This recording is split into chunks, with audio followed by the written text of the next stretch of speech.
est un bon joueur de mots, un bon artificier du verbe. Il a la charge de faire le portrait d'Edwin Mengi Akoum. Est-ce qu'on peut applaudir, s'il vous plaît? Au jargon des journalistes, j'avais l'angoisse de la feuille blanche. Lui, j'avais effectivement l'angoisse de la feuille blanche. Je redoutais même un bug de mémoire quand les idées s'entrechoquaient et se télescopaient dans mon esprit pour cette tâche aussi immense qu'exaltante. En effet, je me demandais par où attaquer le portrait d'Evelyne Mengi Akoum, grande dame par son intelligence vive, son parcours académique et professionnel imposant, ses états de service associatifs et en consultance éloquents, son carnet d'adresses alléchant, toutes choses qui contrastent avec son humilité désarmante. Eh bien, je me demandais comment attaquer ce portrait avec toutes ses qualités et je me suis dit, je vais laisser la première partie à l'intelligence artificielle, qui est quelque chose que nous mobilisons de plus en plus. Je vais laisser la possibilité à l'intelligence artificielle de définir Evelyne. Et moi, je vais m'occuper de Mengi Akoum. Alors, que nous dit l'intelligence artificielle? Il est souvent associé à des qualités telles que la gentillesse, la créativité et l'intelligence. Si vous avez une Evelyne dans votre vie, je suis sûr qu'elle est spéciale. C'est ce que l'intelligence artificielle nous dit. Sacrée intelligence artificielle, dirons-nous. Et que demander de mieux sinon de prendre le relais, puisque je vous ai dit que je vais couper la poire en deux, je vais laisser la première partie à l'intelligence artificielle. Moi, je vais m'occuper de Mengi Akoum. L'intelligence artificielle nous a parlé d'Evelyne. Maintenant, je vais parler de Mengi Akoum. Parce que, vous le savez bien, l'IA ne peut pas être chirurgicale surtout. Et moi, je pense que sur Mengi Akoum précisément, je serai assez chirurgical. L'auteur du recueil de chroniques que vous tenez entre les mains est le directeur de rédaction TV à la CIA TV. Un poste taillé à la mesure d'une trajectoire où le talent des marques a aligné toutes les planètes à son service. Recrutée en 1999, elle a été tour à tour chef de desk culture à la rédaction TV, à la rédaction centrale TV en Baladeux, chef de service adjoint des programmes à la station régionale CIA TV Littoral, chef de service CIA TV News, présentatrice du journal télévisé, le JTL, journal télévisé en français précisément, présentatrice des émissions à succès soirées spéciales, thématiques, bouquinerie ou encore le plateau des artistes, grand reporter et le sommet des sommets éditorialiste. D'une grande polyvalence, tiens, elle a fait ses premiers pas en presse écrite comme journaliste en mutation alors qu'il est hebdomadaire, où les pages culture qu'elle a particulièrement animées restent un modèle en la matière. Emma a été reporter sportif pendant la CAN féminine organisée au Cameroun en 2016. La radio n'a non plus de secret pour elle, en témoignent les pertinentes et édifiantes chroniques radiophoniques qui vous est donné de lire dans cet ouvrage paru aux éditions Tila. Après son doctorat PhD, décroché avec brio à l'Université de Douala en mai 2022, Dr Evelyne Mengi Akoum officie depuis bientôt 3 ans, comme enseignante assistante au sein de la plus prestigieuse des écoles de formation de journalistes et communicateurs en Afrique noire francophone, j'ai nommé l'École supérieure des sciences et techniques de l'information et de la communication, ESTIC, d'où elle est sortie en 1998, nantie du diplôme des sciences et techniques de l'information et de la communication.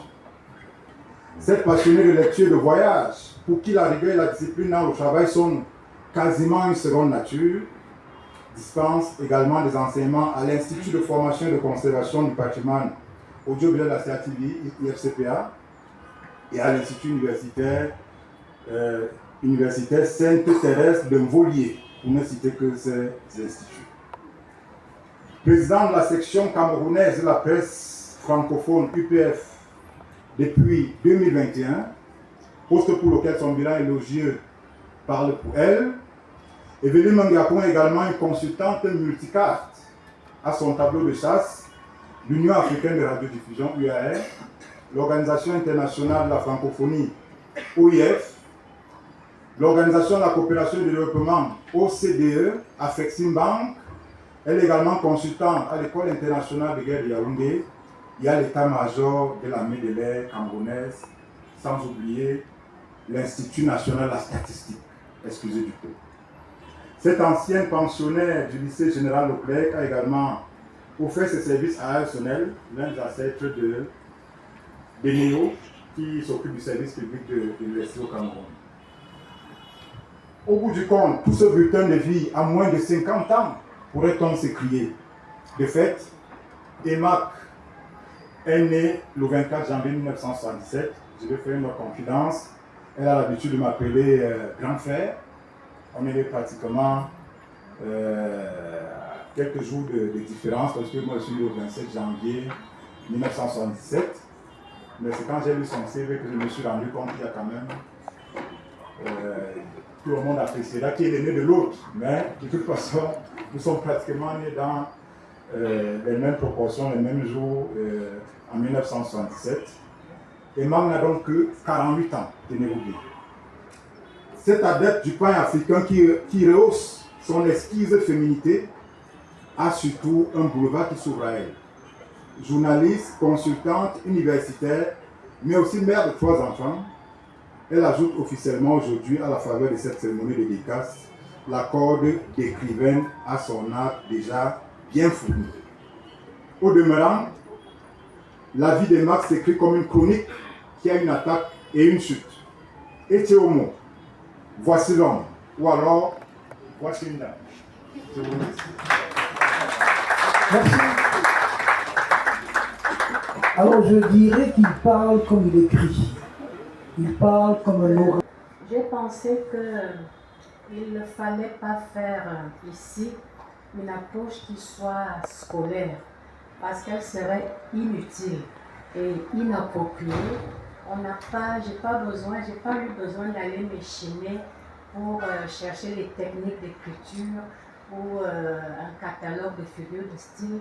Je ne sais pas à quoi ça aurait vraiment servi.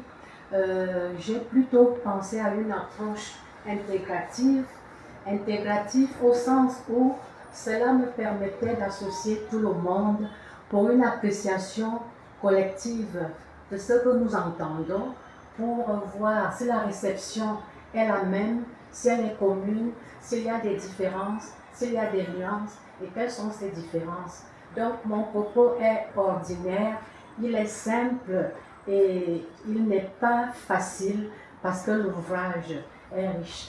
Et alors pour associer tout le paragraphe, le dernier paragraphe, puisqu'elle se glisse entre les voix, entre les jeux, entre les lignes, parfois elle met tout le poids sur un mot, parfois elle omet sur tout un paragraphe, et puis au moment où elle quitte le mot ou le paragraphe, elle rentre dans l'ingénuité, elle rentre dans le jeu qui règne en maître dans son espace. Est-elle donc entendue? À qui s'adresse-t-elle? Il va de soi qu'elle ne s'adresse pas. L'auditoire qu'elle cible ne peut donc pas être l'Aubin Skinner. Ce n'est ni l'Aubin Skinner, ni Moussa, ni l'Église réveillée, ni les passagers du car, parce qu'elle ne pourrait pas s'adresser à eux dans ces lexiques-là, dans ces espaces où elle est obligée de surgir.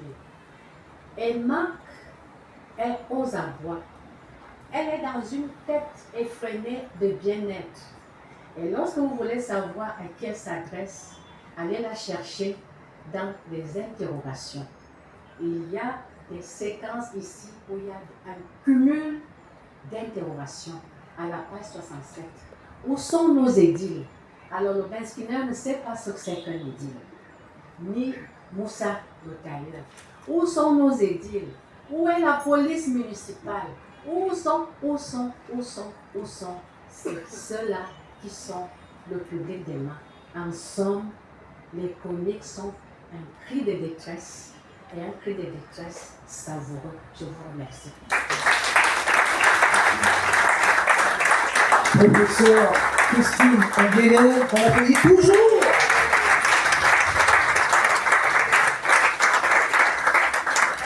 Elle nous a prêté les lunettes pour qu'on lise bien.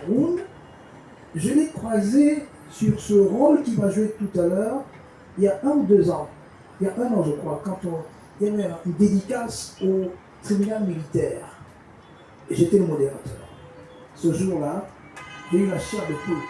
Tous ceux qui étaient invités à décortiquer l'ouvrage étaient des hommes en tenue officiers supérieurs de l'armée. Et je voyais en eux des professeurs, des spécialistes d'esthétique. Véritable boulot à temps plein pour certains, véritable position enviable que l'on ne doit à personne, surtout pas à un suffrage universel, encore moins à un hasard hasardeux.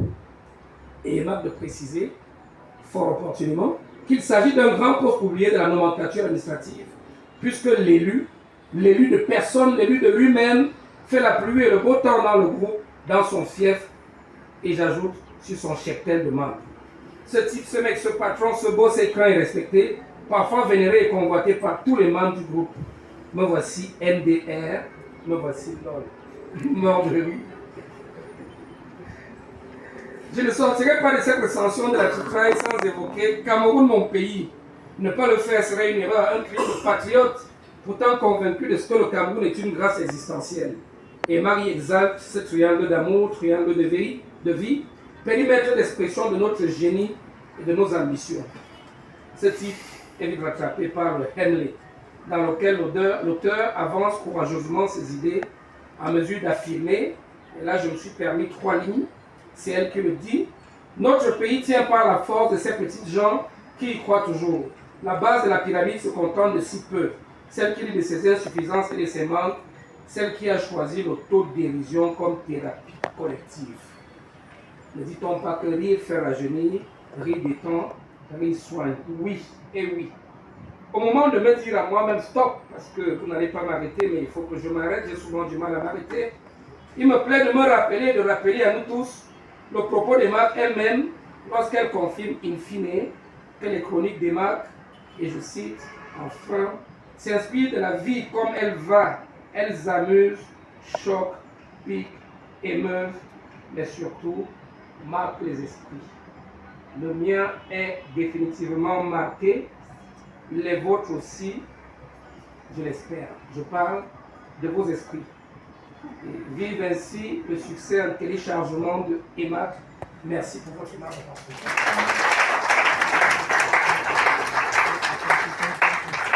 Alors, le juste métier d'éditrice ou d'éditeur, comme celui qui mettait en lumière les auteurs et les autrices, je ne m'imaginais pas être.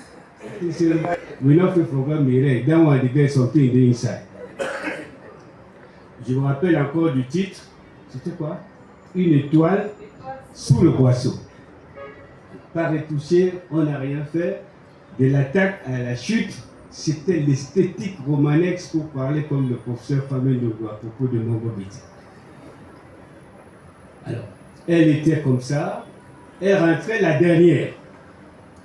Parce que tout simplement, Aman et moi, nous étions les derniers à rentrer après l'imprimerie. Et à cette époque, elle habitait chez ses parents encore, qui habitaient entre l'école polytechnique et le CHU. Et donc, je disais souvent, quand on fait soit l'organigramme, parce qu'Aman me disait, nomme les gens et ne fais pas que les autres sachent que c'est toi qui nommes. Et tu me dis, qu'est-ce que tu en penses? Parce que, comme moi, je n'étais que conseiller spécial, donc je n'avais pas une fonction opérationnelle. Mais j'avais la chance de faire comme les hommes de l'ordre, arriver et lui faire l'appréciation des stagiaires qui venaient à un stage académique et stage pré-emploi.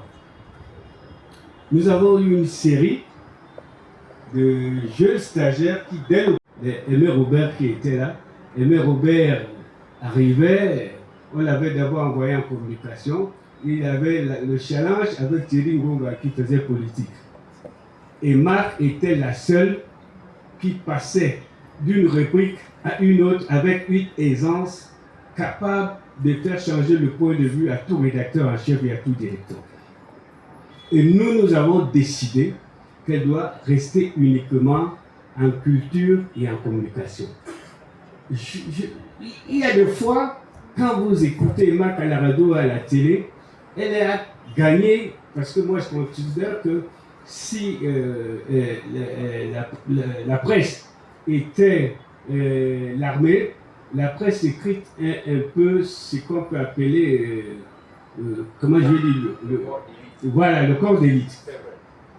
Parce que pour moi, quand tu réussis en presse écrite, you can be able to do what you want to do and everywhere. Ok. Donc, et Mac a transporté ce style à la radio et à la télé. Quand elle écrit, tu as l'impression que c'est pour la presse écrite. Donc, comme on m'a... Et je vous dis qu'elle avait la proposition... parce que la conférence de rédaction, quand vous lisez... Regardez 2-3 textes, et il me rappelle 2 minutes après, il vous dit on publie. Je dis sérieusement, il dit oui, on publie, j'appelle Michel tout de suite. Ça s'est passé comme un jeu d'enfant, je n'y croyais pas du tout. Et puis un jour, le livre est sorti. Je n'en reviens toujours pas, parce que grâce à lui, j'ai l'honneur et le plaisir de vous avoir tous ici. Merci Michel d'y avoir cru, d'avoir porté ce projet.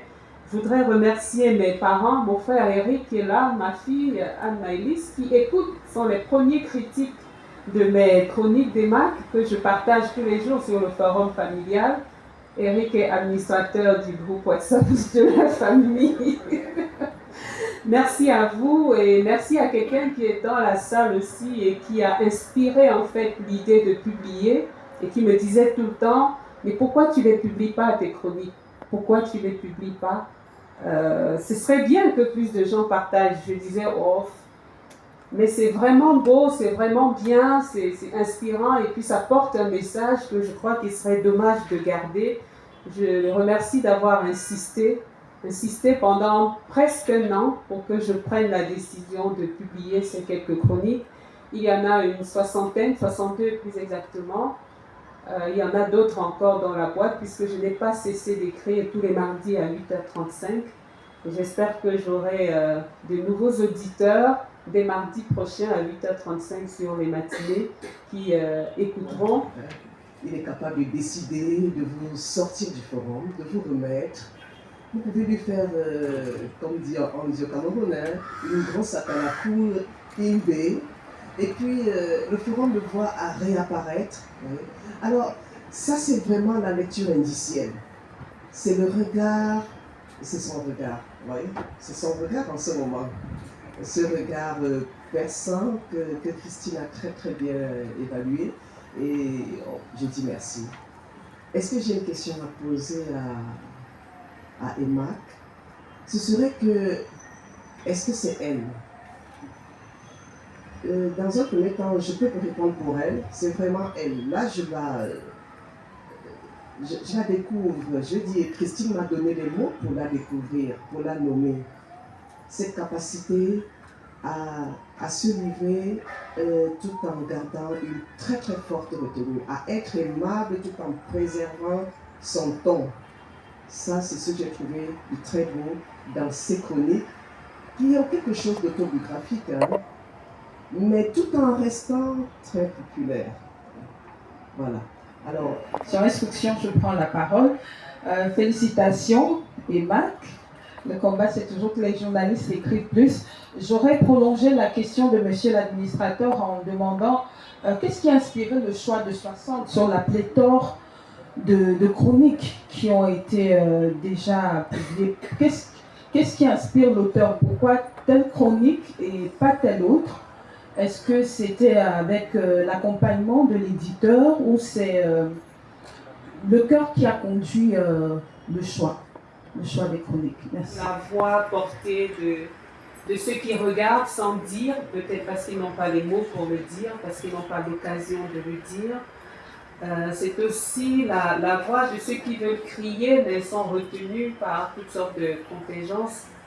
C'est aussi la voix de celle qui veut voir bouger les choses. Donc en réalité, il y a tout cela, il y a tous les mois, que le professeur Nguenius a relevé, il y a également vous.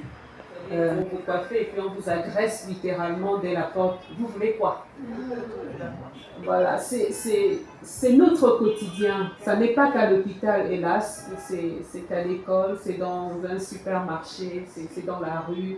C'est partout que l'on rencontre l'autre. Et dans cette altérité, il y a toujours beaucoup de violence qui s'exprime. Et moi, j'exprime cette...